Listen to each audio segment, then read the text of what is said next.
नमस्कार।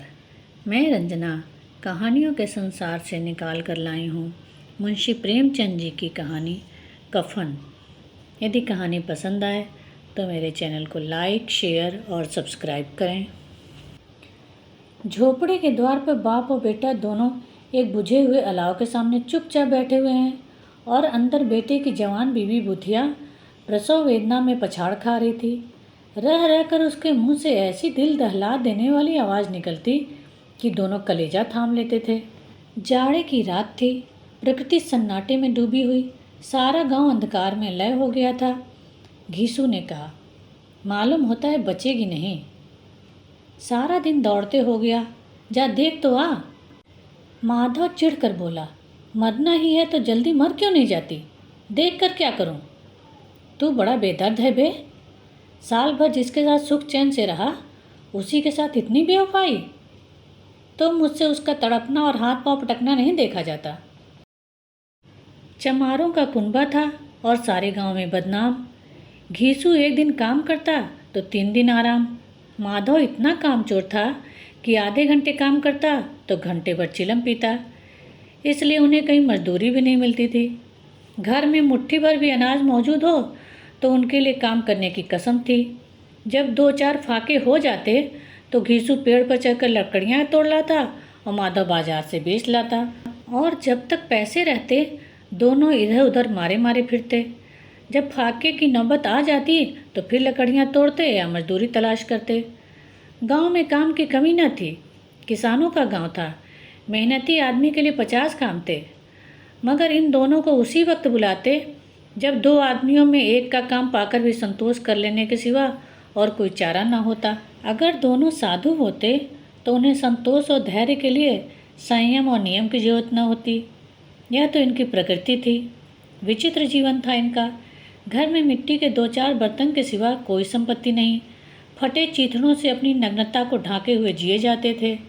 संसार की चिंताओं से मुक्त, कर्ज से लदे हुए, गालियाँ भी खाते, मार भी खाते, मगर कोई भी गम नहीं। दीन इतने कि वसूली की बिल्कुल न आशा रहने पर भी लोग इन्हें कुछ न कुछ कर्ज दे देते थे।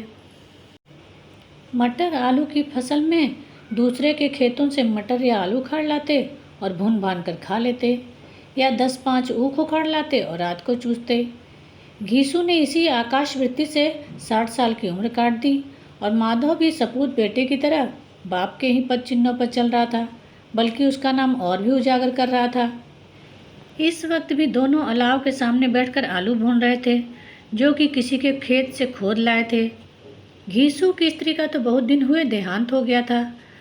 माधव का ब्याह पिछले साल हुआ था। जब से औरत आई थी उसने इस खानदान में व्यवस्था की नींव डाली थी और इन दोनों बेगरतों का दोजक भरती रहती थी। जब से वह आई यह दोनों और भी आराम तलब हो गए थे, बल्कि कुछ अकड़ने भी लगे थे। कोई कार्य करने को बुलाता तो निर्व्याज भाव से दुगनी मजदूरी मांगते। वही औरत आज प्रसव वेदना से मर रही थी और यह दोनों शायद इसी इंतजार में थे कि वह मर जाए तो आराम से सोएं। घीसू ने आलू निकालकर छीलते हुए कहा, जाकर देख तो क्या दशा है उसकी। चुड़ैल का फिसाद होगा और क्या। यहाँ तो ओझा भी 1 रुपया मांगता है। माधव को भय था कि वह कोठरी में गया तो घीसू आलूओं का बड़ा भाग साफ कर देगा। बोला, मुझे वहाँ जाते डर लगता है। डर किस बात का है, मैं तो यहाँ हूँ ही। तो तुम ही जाकर देखो ना। मेरी औरत जब मर रही थी तो मैं 3 दिन तक उसके पास से हिला तक नहीं। और मुझसे लजाएगी कि नहीं? जिसका कभी मुंह न देखा आज उसका उघड़ा बदन देखूं। उसे तन की सुध भी तो न होगी। मुझे देख लेगी तो खुलकर हाथ पांव भी न पटक सकेगी। मैं सोचता हूँ कोई बाल बच्चा हुआ तो क्या होगा। सोट गुण तेल कुछ भी तो नहीं है घर में। सब कुछ आ जाएगा, भगवान दें तो। जो लोग अभी पैसा नहीं दे रहे हैं वही कल बुलाकर रुपए देंगे। मेरे 9 लड़के हुए, घर में कभी कुछ न था, मगर भगवान ने किसी न किसी तरह बेड़ा पार लगाया ही। जिस समाज में दिन रात मेहनत करने वालों की हालत उनकी हालत से कुछ बहुत अच्छी न थी, और किसानों के मुकाबले में वे लोग जो किसानों की दुर्बलताओं से लाभ उठाना जानते थे कहीं ज़्यादा संपन्न थे। वहाँ इस तरह की मनोवृत्ति पैदा हो जाना कोई अचरज की बात न थी। हम तो यही कहेंगे, घीसू किसानों से कहीं ज़्यादा विचारवान था और किसानों के विचार शून्य समूह में शामिल होने के बदले बैठकबाजों की कुत्सित मंडली में जा मिला था। हाँ, उसमें वह यह शक्ति न थी कि बैठकबाजों के नियम और नीति का पालन करता। इसलिए जहाँ उसकी मंडली के और लोग गांव के सरगना और मुखिया बने हुए थे, उस पर सारा गांव उंगली उठाता था। फिर भी उसे यह तस्कीन तो थी ही कि अगर वह फटे हाल है तो कम से कम उसे किसानों की सी जी तोड़ मेहनत तो नहीं करनी पड़ती और उसकी सरलता और निर्भीकता से दूसरे लोग बेजा फ़ायदा तो नहीं उठाते। दोनों आलू निकाल निकाल कर जलते जलते खाने लगे। कल से कुछ नहीं खाया था। इतना सब्र न था कि उन्हें ठंडा हो जाने दें। कई बार दोनों की ज़बानें जल गईं। छिल जाने पर आलू का बाहरी हिस्सा बहुत ज़्यादा गर्म मालूम न होता था, लेकिन दांतों के तले पड़ते ही अंदर का हिस्सा जबान, हलक और तालू को जला देता था। और उस अंगारे को मुंह में रखने से ज़्यादा खैरियत इसी में थी कि वह अंदर पहुंच जाए, जहां उसे ठंडा करने के लिए काफ़ी सामान थे। इसलिए दोनों जल्द जल्द निकल जाते थे। हालांकि इस कोशिश में उनकी आंखों से आंसू निकल आते थे। घीसू को उस वक्त ठाकुर की बारात याद आई, जिसमें 20 साल पहले वह गया था। उस दावत में उसे जो तृप्ति मिली थी, वो उसके जीवन में एक याद रखने लायक बात थी और आज भी उसकी याद ताज़ा थी। बोला वह भोज में नहीं भूलता। तब से फिर आज तक उस तरह का भरपेट खाना नहीं मिला। लड़की वाले ने सबको भरपेट पूरियाँ खिलाई थी। छोटे बड़े सब ने पूरियाँ खाई थी, असली घी की। चटनी, रायता, 3 तरह के सूखे साग, एक रसेदार तरकारी, दही, चटनी, मिठाई। अब क्या बताऊं कि उस भोज में क्या स्वाद मिला। कोई रोक टोक नहीं थी। जो चीज़ मांगो, जितना मांगो, खाओ। लोगों ने ऐसा खाया कि किसी से पानी न पिया गया। मगर परोसने वाले हैं कि पत्तल में गर्मा गर्म गोल गोल सुवासित कचौड़ियाँ डाल देते हैं। मना करते हैं कि नहीं चाहिए। पत्तल पर हाथ रोके हुए हैं, मगर वह है कि दिए जाते हैं। और जब सबने मुंह हाथ धो लिए तो पान इलायची भी मिली, मगर मुझे पान लेने की सुध कहाँ थी। खड़ा हुआ न जाता था। चटपट जाकर अपने कंबल पर लेट गया। ऐसा दिल दरिया था वह ठाकुर। माधव ने इन पदार्थों का मन ही मन मजा लेते हुए कहा, अब हमें कोई ऐसा भोज नहीं खिलाता। अब कोई क्या खिलाएगा। वह जमाना दूसरा था। अब सबको किफ़ायत सूझती है। शादी ब्याह में मत खर्च करो, क्रियाक्रम में मत खर्च करो। पूछो कि गरीबों का माल बटोर बटोर के कहाँ रखोगे। बटोरने में तो कमी नहीं है, हाँ खर्च में किफ़ायत सूझती है। तुमने एक 20 पूरियाँ खाई होंगी, क्यों? 20 से ज़्यादा खाई थी। मैं 50 खा जाता। 50 से कम मैंने भी न खाई होगी। अच्छा पका था। तू तो मेरा आधा भी नहीं है। आलू खाकर दोनों ने पानी पिया और वहीं अलाव के सामने अपनी धोतियाँ ओढ़कर पाँव पेट में डाले सो रहे, जैसे 2 बड़े बड़े अजगर गेंडुलियाँ मारे पड़े हों और बुधिया अभी तक करा रही थी। सवेरे माधव ने कोठरी में जाकर देखा तो उसकी स्त्री ठंडी हो गई थी। उसके मुंह पर मक्खियाँ भिनक रही थीं। पथराई हुई आंखें ऊपर टंगी हुई थीं। सारी देह धूल से लथपथ हो रही थी। उसके पेट में बच्चा मर गया था। माधव भागा हुआ घीसू के पास आया। फिर दोनों जोर जोर से हाय हाय करने लगे और छाती पीटने लगे। पड़ोस वालों ने यह रोना धोना सुना तो दौड़े हुए आए और पुरानी मर्यादा के अनुसार इन अभागों को समझाने लगे। मगर ज़्यादा रोने पीटने का अवसर न था। कफन की और लकड़ी की फिक्र करनी थी। घर में तो पैसा इस तरह गायब था जैसे चील के घोंसले में मांस।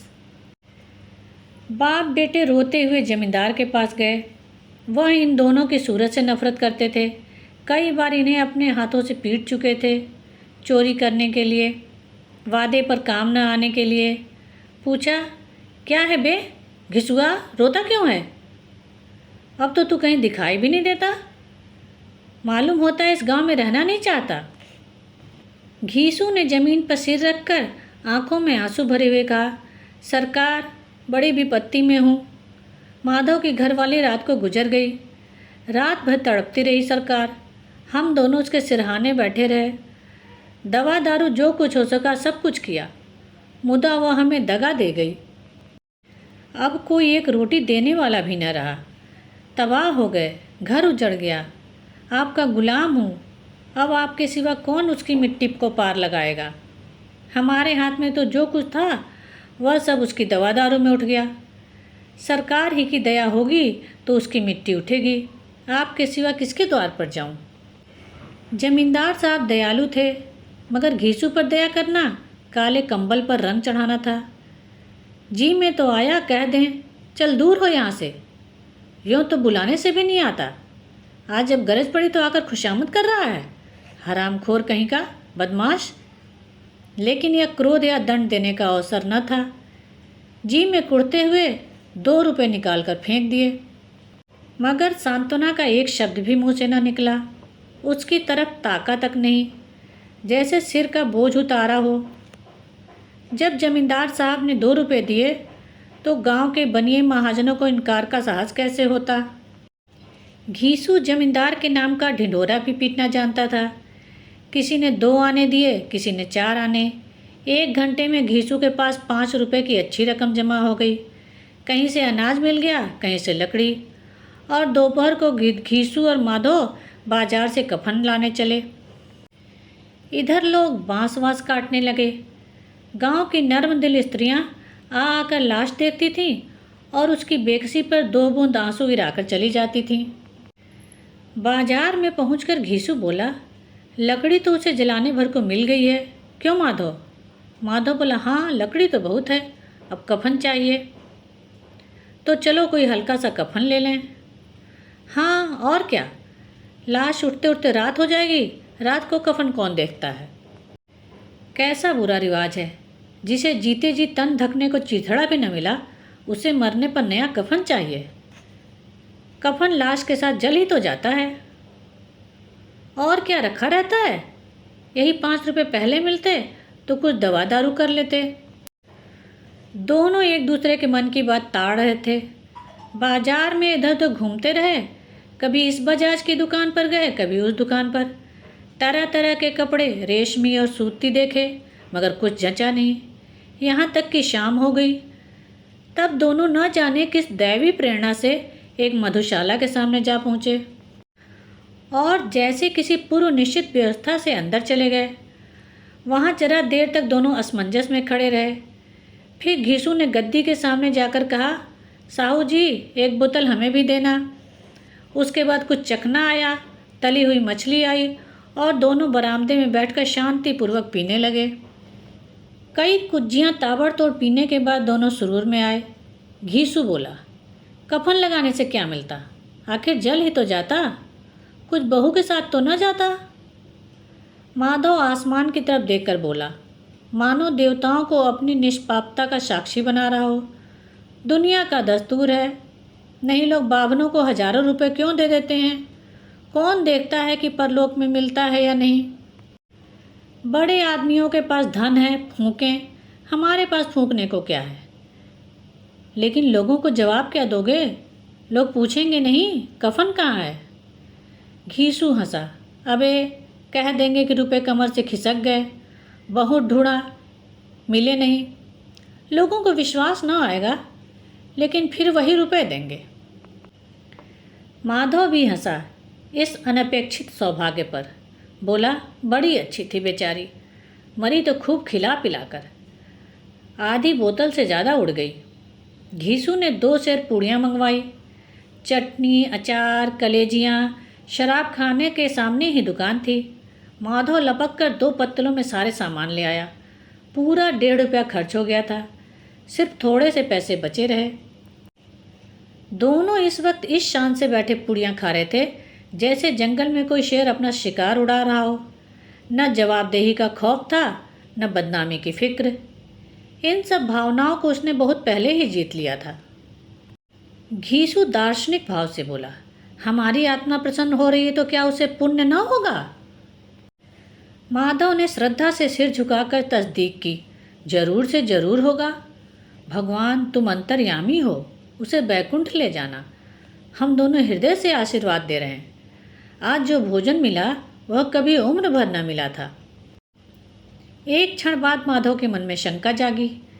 बोला, क्यों दादा, हम लोग भी एक न एक दिन तो वहाँ जाएंगे ही। घीसू ने इस भोले भाले सवाल का कुछ उत्तर न दिया। वह परलोक की बातें सोचकर इस आनंद में बाधा न डालना चाहता था। जो वहाँ हम लोगों से पूछे कि तुमने कफन क्यों नहीं दिया तो क्या कहोगे? कहेंगे तुम्हारा सिर। पूछेगी तो ज़रूर, तू कैसे जानता है कि उसे कफन न मिलेगा? तू मुझे ऐसा गधा समझता है? 60 साल क्या किया दुनिया में, घास खोदता रहा हूँ। उसको कफन मिलेगा और बहुत अच्छा मिलेगा। माधव को विश्वास न आया। बोला, कौन देगा? रुपए तो तुमने चट कर दिए। वह तो मुझसे पूछेगी। उसकी मांग में सिंदूर तो मैंने डाला था। कौन देगा, बताते क्यों नहीं? वही लोग देंगे जिन्होंने अब की दिया है। हाँ, अब की बार रुपए हमारे हाथ न आएंगे। ज्यों ज्यों अंधेरा बढ़ता था और सितारों की चमक तेज होती थी, मधुशाला की रौनक भी बढ़ती जाती थी। कोई गाता था, कोई डींग मारता था, कोई अपने संगी के गले से लिपटा जाता था, कोई अपने दोस्त के मुंह में कुल्हड़ लगाए देता था। वहाँ के वातावरण में सुरूर था, हवा में नशा। कितने तो यहाँ आकर एक चुल्लू में मस्त हो जाते थे। शराब से ज़्यादा तो यहाँ की हवा उन पर नशा करती थी। जीवन की बाधाएं यहाँ खींच लाती थी और कुछ देर के लिए वह भूल जाते थे कि वे जीते हैं या मरते हैं, या न जीते हैं न मरते हैं। और यह दोनों बाप बेटे अब भी मज़े ले लेकर चुस्कियाँ ले रहे थे। सबकी निगाहें इनकी ओर जमी हुई थी। दोनों कितने भाग्य के बली हैं, पूरी बोतल बीच में है।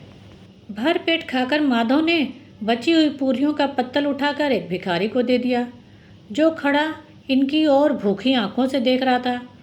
और देने के गौरव, आनंद और उल्लास का अपने जीवन में उन्होंने पहली बार अनुभव किया।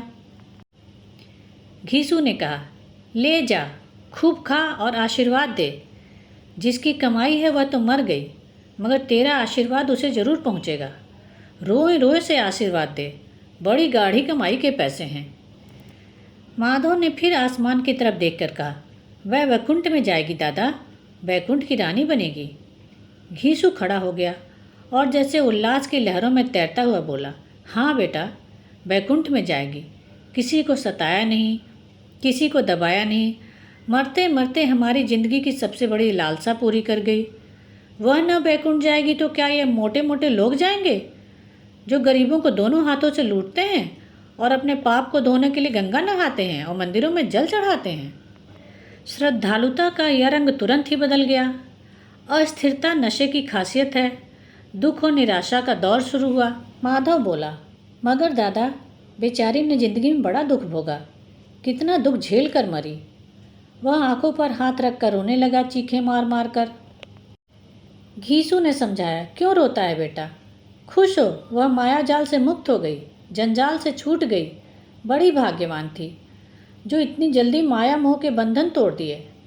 और दोनों खड़े होकर गाने लगे, ठगनी क्यों नैना झमकावे ठगनी, ठगनी क्यों नैना झमकावे ठगनी। पियक्कड़ों की आंखें इनकी ओर लगी हुई थी और यह दोनों अपने दिल में मस्त गाए जाते थे। फिर दोनों नाचने लगे, उछले भी, कूदे भी, गिरे भी, मटके भी, भाव भी बताए, अभिनय भी किए और आखिर नशे में मदमस्त वहीं गिर पड़े। धन्यवाद।